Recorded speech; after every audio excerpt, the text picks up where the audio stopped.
Shalom, shalom. Nous allons continuer dans le ministère du combat spirituel.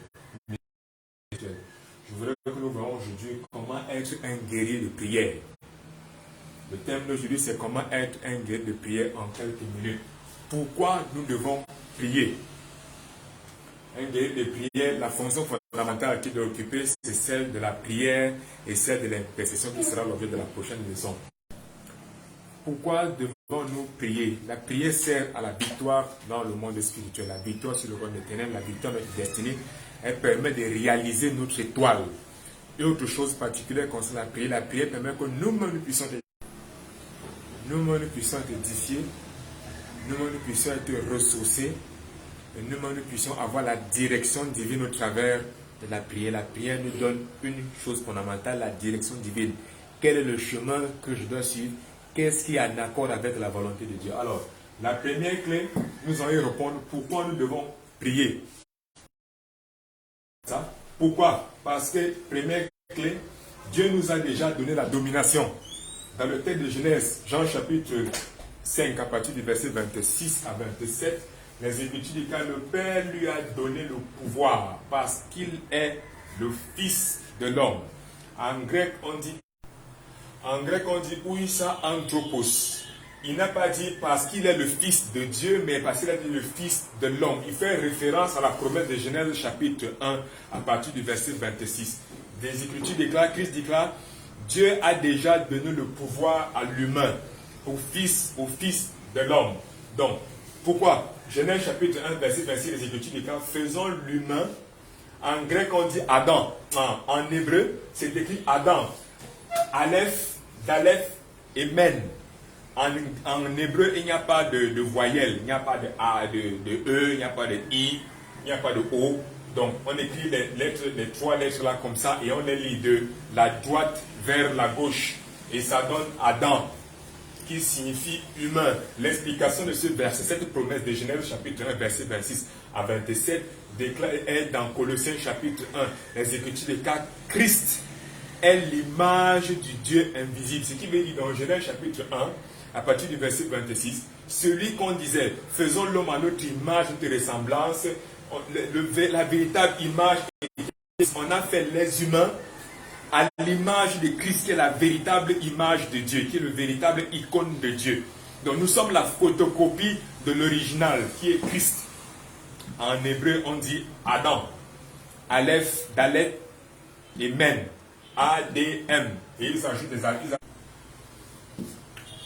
Pour faire quoi? Pour qu'il domine. En grec, on dit en hébreu, on dit Rada. Vous allez voir la prononciation, là, c'est là, Resh, Dalet, Het. Trois lettres qui n'ont pas de voyelle. Resh, Dalet, Het. Qui signifie dominer en hébreu. Qui signifie régner en souverain. Qui signifie dominer, qui signifie triompher. C'est une promesse qui a été donnée à l'humain dès le commencement.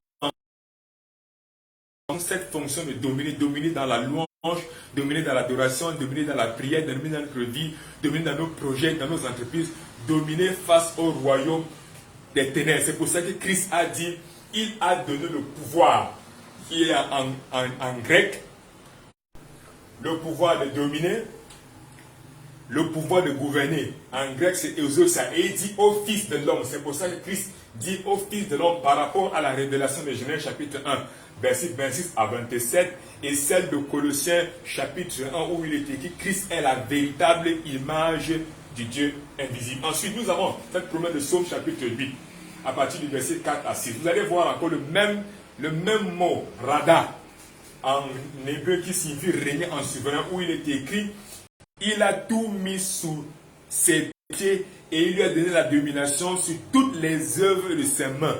L'humain, l'homme, toi et moi, nous avons été créés pour dominer sur toutes les choses.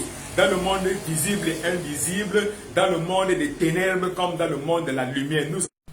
S'il y a un potentiel blocage, un potentiel ralentissement, un potentiel récession, lorsque cette promesse ne s'accomplit pas dans ta vie, celle de dominer, c'est qu'il y a un problème dans ta vie, tu dois passer à la clé de la domination dans la prière. Nombre chapitre 23, à partir du verset 19, les Écritures déclarent l'homme, Dieu Elohim, c'est-à-dire plusieurs dieux en hébreu, et on fait référence à la Trinité, c'est-à-dire Dieu le Père, Dieu le Fils, Dieu le Saint-Esprit, qui sont consubstantiels, c'est-à-dire un, n'est pas un humain pour mentir, ni le Fils de l'homme pour se repentir. Dans Jacques, on dit, lorsque Dieu fait un, il ne se répand pas des dons qu'il donne aux humains. Ce qui veut dire, nous avons été créés pour dominer. Dieu ne peut pas se repentir de cela et Dieu ne peut pas sauter l'homme que tu es dans le processus de la domination. Deuxième clé fondamentale qui permet d'être guéri dans la prière, parce que l'homme a perdu la domination sur Satan. Dans Genèse 3, on dit en mangeant le fruit défendu. Le fruit défendu, ce n'était pas la pomme, ni le rapport sexuel, mais c'était plutôt ce qu'on appelle l'autocontemplation. Ça veut dire chaque fois qu'un humain voit d'abord ses intérêts avant les intérêts de Dieu, il est en train de pécher, de consommer le fruit défendu. Le fruit défendu était l'autocontemplation. Parce que Jean 4 déclare, Dieu est en esprit et en vérité. L'humain a été créé pour adorer Dieu. Lorsqu'il se détourne de cette fonction première d'adorer Dieu pour se concentrer sur ses projets, il est en train de consommer le fruit défendu. Entre l'humain, entre l'homme et la femme, la personne qui est plus enclin, entre l'homme et la femme, la personne qui est plus susceptible d'être séduite par le diable, par les esprits impurs ou par le péché, c'est la femme. C'est pour ça que l'autorité a été donnée à l'homme et l'homme doit veiller à cela par une vie de prière dans sa famille et dans son foyer. Troisième chose, Jésus-Christ nous a racheté de la domination du monde des ténèbres. Dans le texte d'Hébreux chapitre 2 à partir du verset 4, après sa résurrection, les Écritures déclarent tout a été mis sous nos pieds. Et dans Colossiens 3, on dit notre vie est cachée dans celui qui a tout sur ses pieds. Par conséquent, nous aussi, tout ce qui est dans l'univers, que ce soit la pauvreté, l'échec, la malédiction ou l'argent, est sous nos pieds à cause de l'esprit. C'est une clé fondamentale pour une prière qui apporte le résultat, une prière détonnante, une prière qui apporte le miracle. Quatrième chose fondamentale, vous allez voir dans Matthieu chapitre 28, à partir du verset 18 jusqu'au verset 20, les Écritures déclarent tout pouvoir. Dans Matthieu 28, concernant le rachat de la domination pour l'homme par Christ, Christ déclare dans Matthieu 28, à partir du verset 18, tout pouvoir m'a été donné dans le ciel et sur la terre. Il parle de exousia, c'est-à-dire l'autorité, c'est-à-dire le pouvoir de gouverner, c'est-à-dire le pouvoir d'agir dans le monde physique et le monde spirituel, dans le monde visible et invisible. Ça s'appelle l'autorité, la puissance, le pouvoir exousia. Et il déclare, après avoir reçu cette autorité, prêcher la bonne nouvelle, faites des disciples, parce qu'il sera toujours avec nous. Ça veut dire toute personne qui croit en Jésus-Christ, en esprit et en vérité, et qui est converti. La conversion, on est converti lorsqu'on commence à prêcher la bonne nouvelle à quelqu'un et le suivre afin que lui-même soit aussi converti. Une personne qui se dit enfant de Dieu, qui ne suit pas et qui ne veille pas à ce que la personne qui l'évangélise soit baptisée et qui reçoit le Saint-Esprit pour servir Dieu en esprit en vérité, n'est pas, sa processus de conversion n'est pas encore achevé. Il est encore en chemin. Donc, quatrième chose fondamentale et la dernière que nous allons voir, c'est que nous avons le triomphe total en Jésus-Christ. Colossiens chapitre 2 est une... Colossiens 2, à partir du verset 13 au verset 14, les Écritures déclarent, il a effacé l'acte dont les ordonnances nous condamnaient. Et les Écritures déclarent à partir du verset 15, ce qui est intéressant, c'est qu'on dit, il a dépouillé les autorités, les dominations, les principautés, les esprits méchants, et les a livrés publiquement en spectacle, en triomphant d'eux par la croix de Golgotha. Ce qui est intéressant, c'est qu'il y a deux termes fondamentaux qui doivent révéler. Il y a spectacle et il y a triompher. Vous allez voir dans le contexte, le thème original, spectacle signifie demiatizo. Demiatizo qui signifie mettre en spectacle, faire un exemple.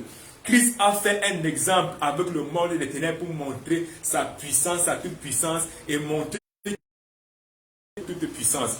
Alors ce matin, je voudrais prier pour toi.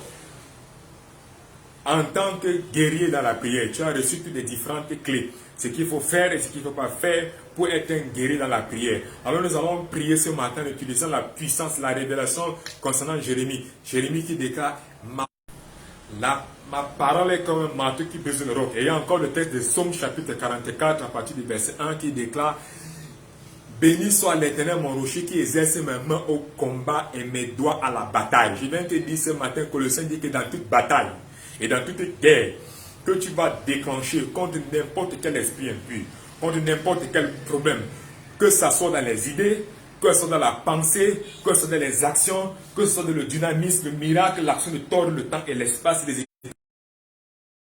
je vais déclarer ce matin, peu importe la maladie dans ton corps, tu as une victoire solennelle dessus au nom puissant de Jésus-Christ. Peu importe la paralysie dans ton nez, je déclare qu'elle est brisée et tu obtiens la guérison maintenant au nom